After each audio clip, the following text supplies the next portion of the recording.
The Zorak didn't understand what they'd caged until it began to laugh.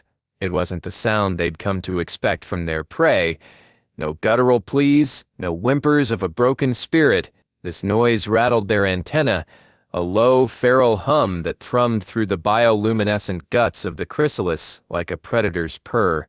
The hive's overseers clattered mandibles in irritation, dismissing it as another human madness.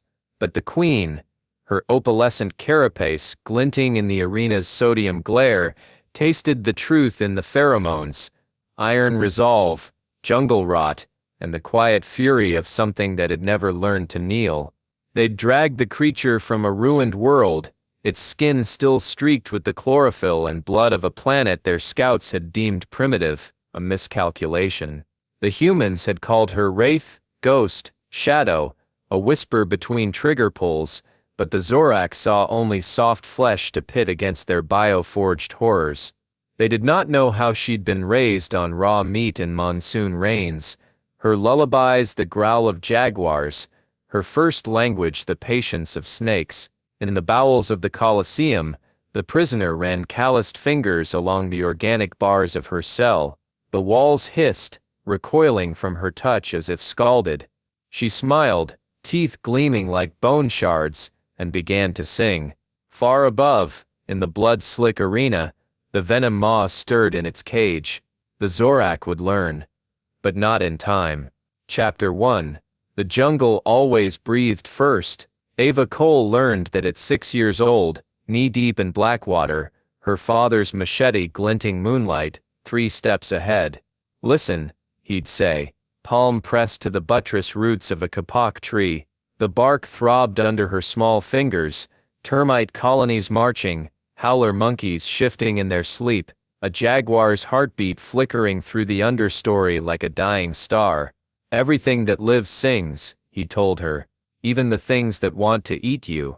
Now 30 years later, the only song left was the hum of alien hydraulics. Cold blue light stabbed Ava's retinas as the Zorak dragged her through the chrysalis's intestinal corridors. Chitinous walls pulsed with bioluminescent veins, their sourceless glow catching on the scars of 10,000 claw marks. This wasn't a prison, it was a digestive tract. She'd seen similar structures in wasp nests back home, places where paralyzed prey waited to be consumed alive. Focus. Her captor's mandibles clattered as they shoved her into a cell. 3 meters square, no bars, just a viscous membrane that rippled like oil on water. She pressed a palm against it. The surface yielded slightly before hardening, leaving her fingertips numb. Organic tech. The Zorak hive-mind signature. "You'll fight tomorrow," rasped the guard, its voice a wet vibration between thorax plates. It didn't speak English, didn't need to. The meaning oozed into her brain through the cell's pheromone vents, sticky as spider silk. Ava said nothing. Let them think she was broken. Let them forget she'd spent 3 days memorizing their patrol patterns through hooded eyes, every shift in their 6-jointed gait, every subsonic click they used to coordinate.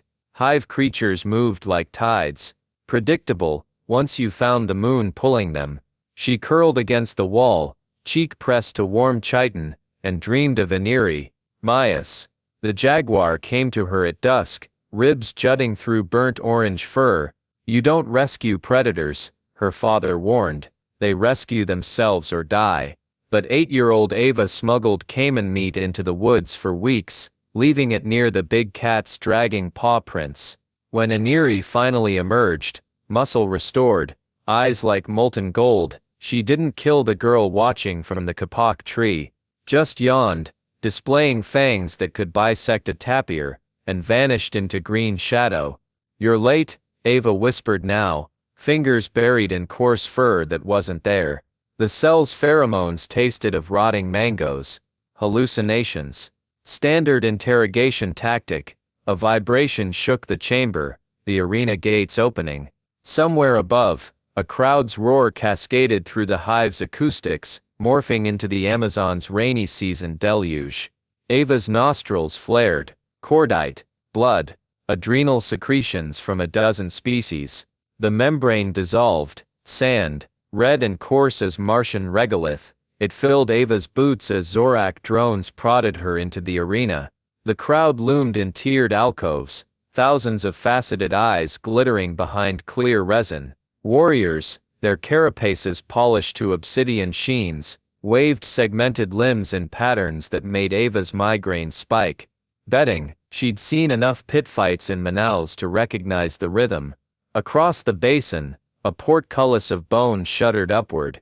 It emerged in segments, first the barbed tail, then the abdomen bloated with green acid, finally the head, a nightmare fusion of centipede and anglerfish, jaws bristling with translucent teeth. The venom maw's scream tore through Ava's molars. She staggered, warm blood trickling from one ear. Iniri's first kill, the howl of a wounded capybara, 12-year-old Ava tracking scarlet petals through ferns. The jaguar stood over her kill, chest heaving, amber eyes daring the girl to approach. Don't show fear, her father's voice warned. But don't pretend you're equals. Ava sank into a crouch, hands open. The venom maw coiled, tail rattling. Easy, she murmured. Not in Portuguese or English, but the click-purr language she'd invented for Iniri. The beast paused, cranial ridges flaring, scenting her.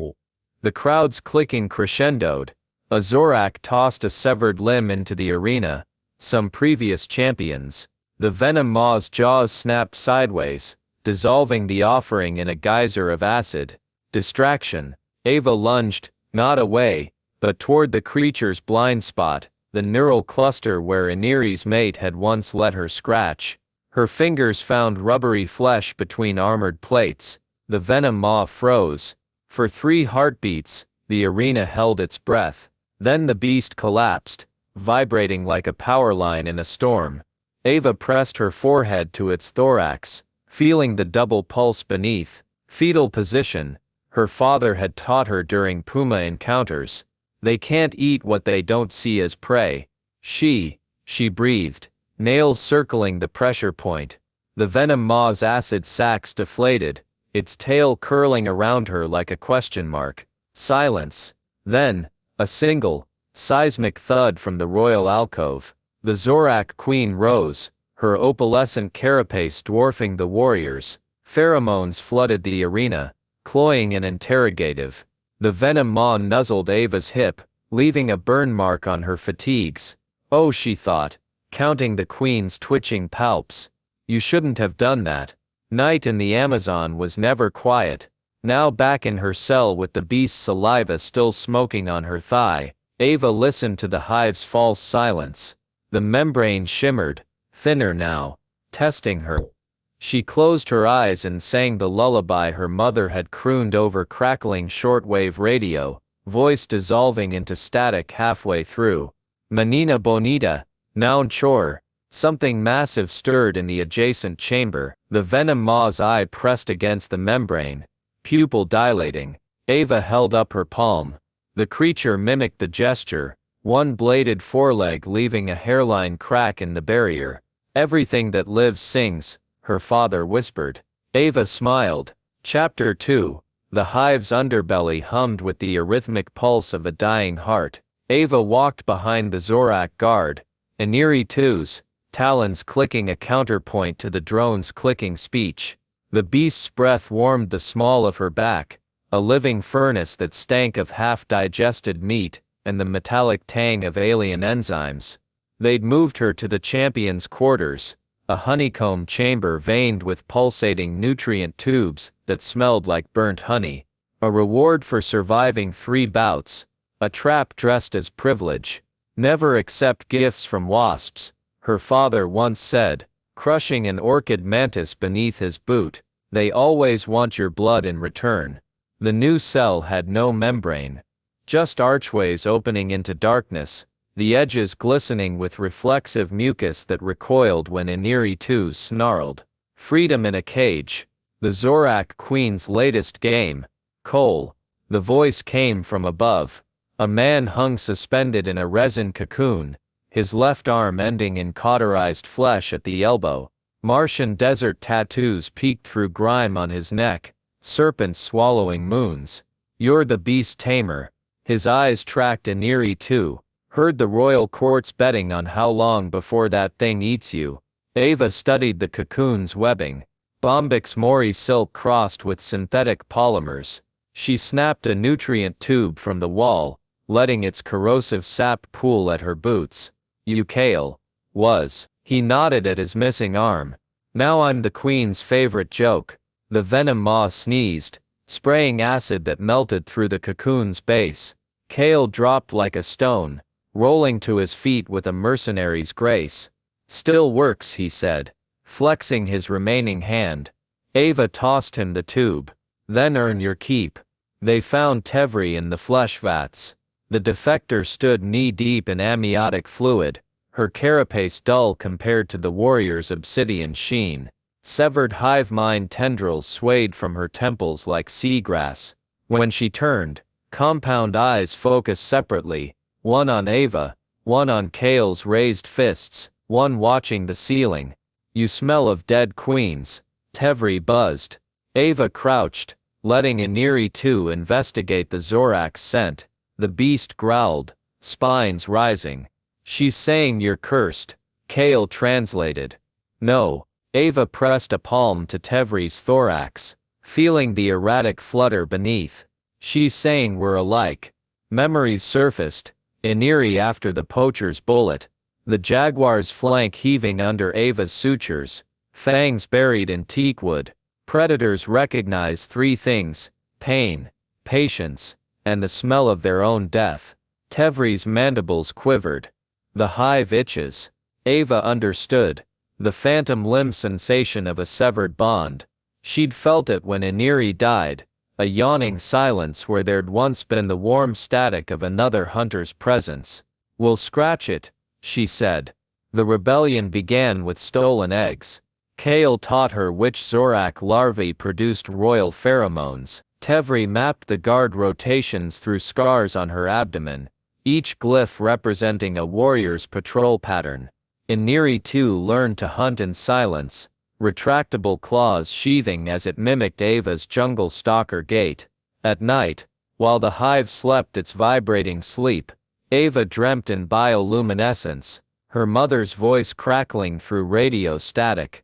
Menina, quando você vem para casa, Iniri's bones beneath the kapok tree, picked clean by soldier ants. Tevri's severed tendrils growing back as vines, strangling the queen. She woke choking on pheromones. The first real test came in the gut chamber.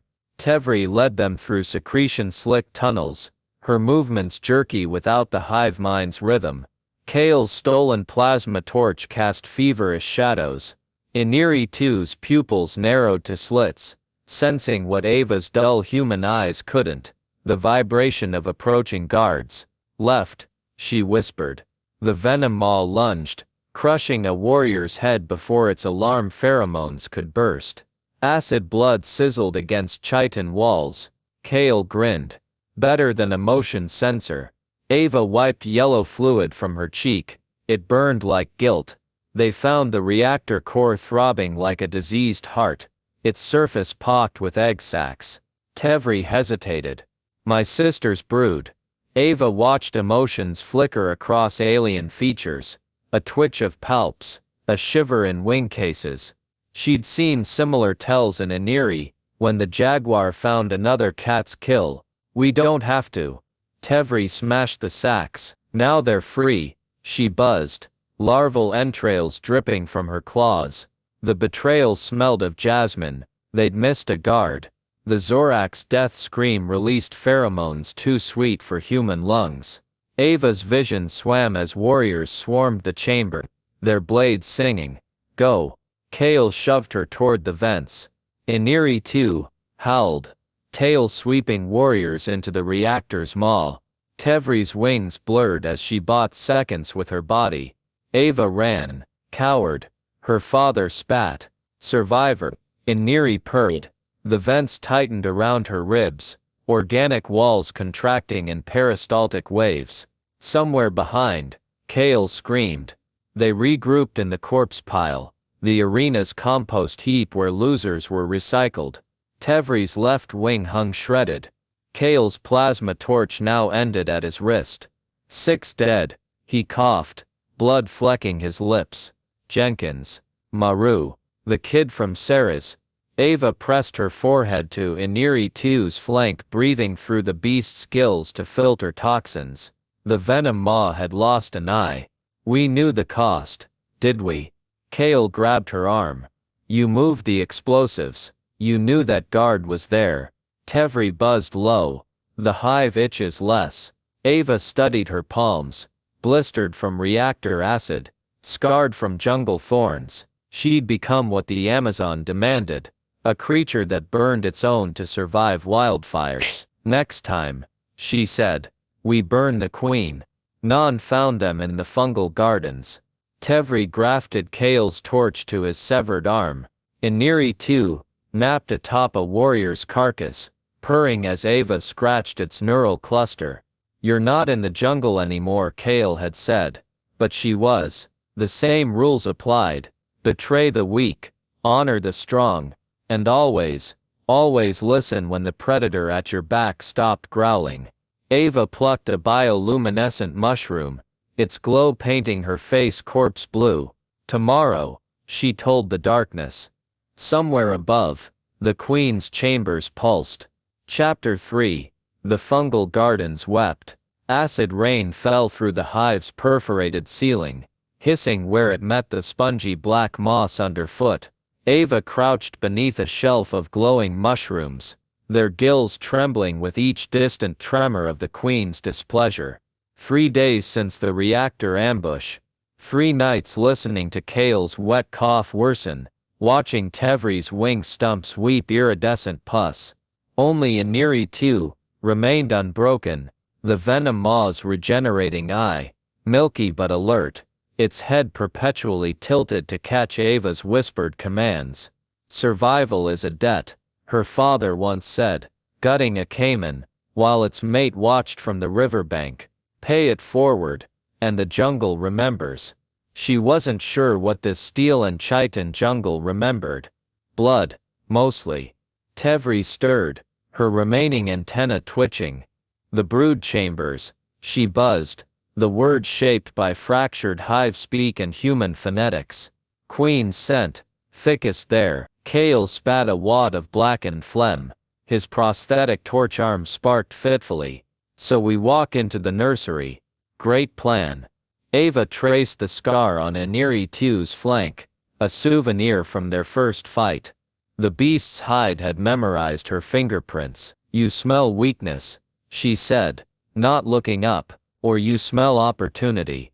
The venom maw sneezed, spraying acid that dissolved a warrior beetle scuttling too close. Opportunity, then. They moved through the hive's lower intestines, where the walls bled warm sap, and the air tasted of fermented pollen. Tevri led, her severed hive tendrils leaving faint glyphs in the mucus-coated stone. Zorak warning signs reversed, a rebel's graffiti. Ava counted steps, her mind layering the labyrinth, with memories of Amazonian trails. Fallen log here, jaguar track there, blood on the leaves.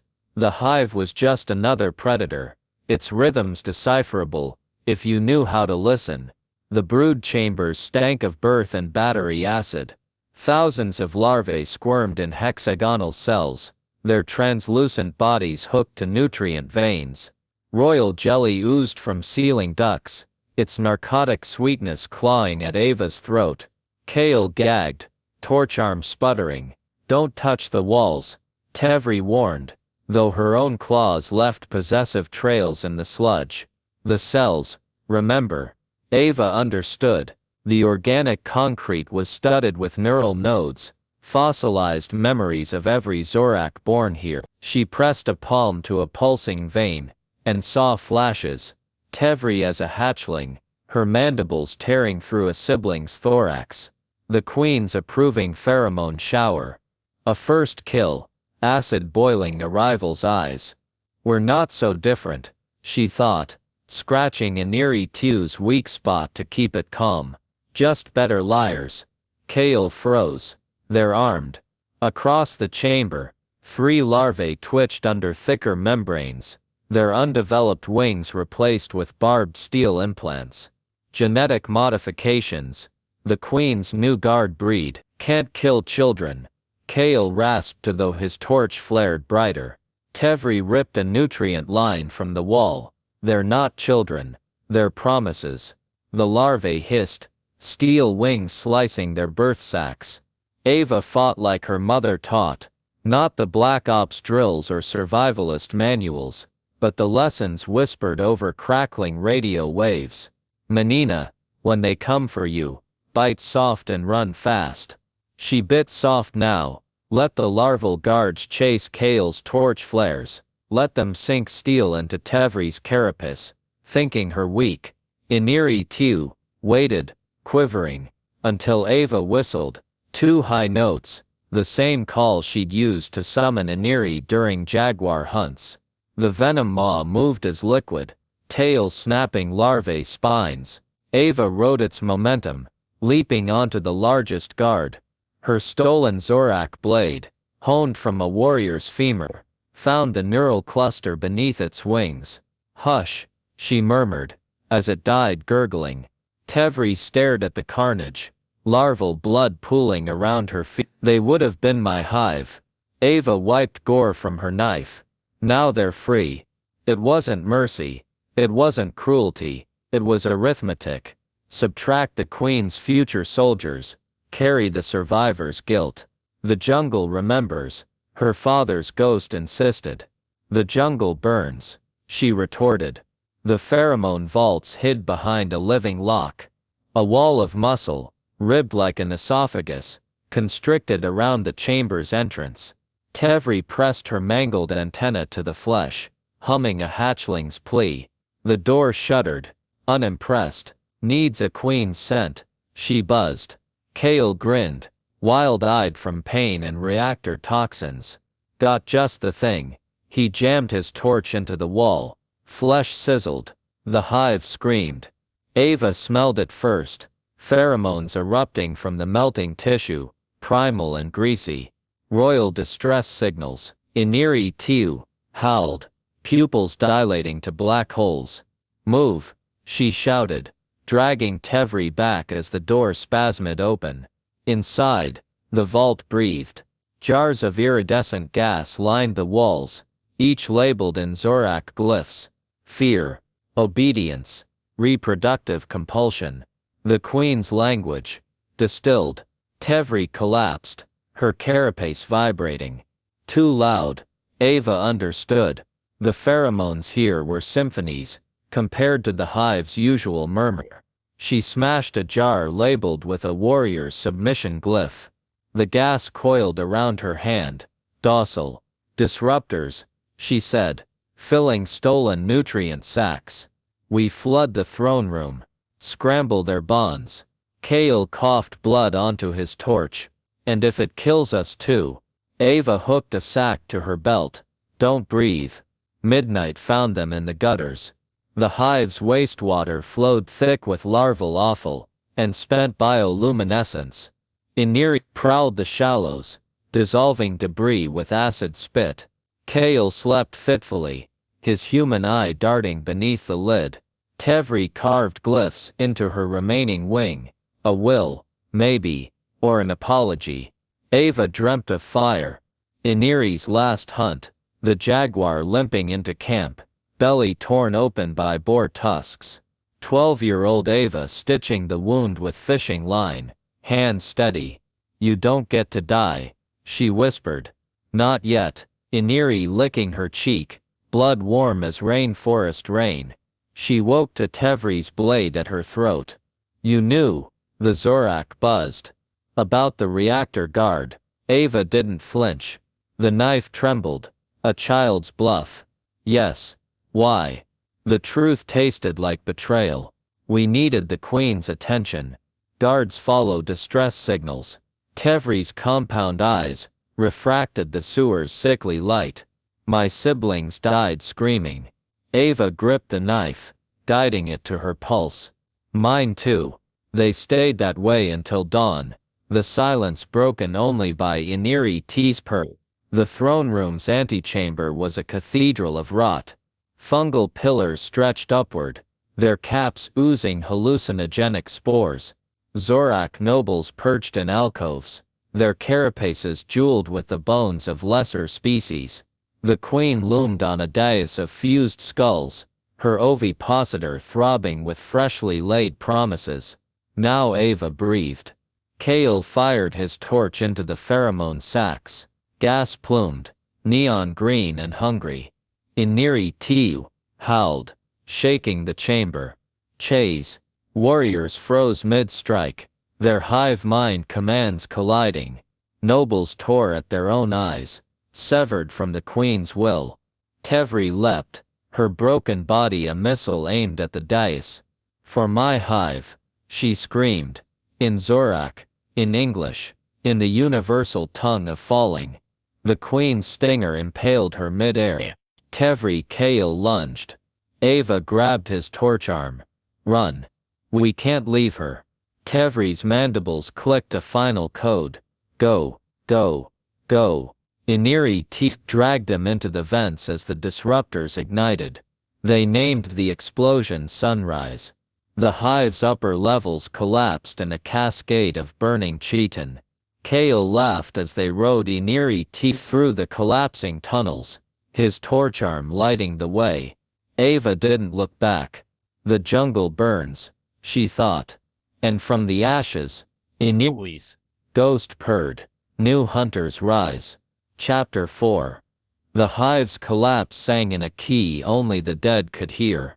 Ava rode Iniri teeth through arteries turned to ash, the venom maw's acid breath carving paths through molten chitin. Kale's laughter had died miles back, replaced by the wet grind of his lungs. She felt his grip on her waist loosen, his torch arm now, a dead weight sparking against her thigh. Above them, the ceiling cracked like glacial ice, raining down shards of translucent resin that shattered into poison mist. The queen's final defense, a last, desperate act of a mother protecting her brood. Run faster. Iniri's ghost urged, her voice woven into the venom maw's guttural purr. But Ava had never learned how to outrun ghosts. The throne room had become a womb of fire. Fungal pillars collapsed inward, their spores igniting mid-air into emerald fireworks. Nobles lay twitching, their jeweled carapaces split open to reveal larval forms still squirming inside. The queen's last gambit, repurposing her court into incubators. At the room's heart, the queen herself pulsed, her ovipositor, disgorging a continuous stream of eggs into the flames. They hatched upon contact, winged horrors with steel-tipped mandibles rising screeching from the pyre. Sacrifice as survival, Ava thought, dismounting. We really aren't so different.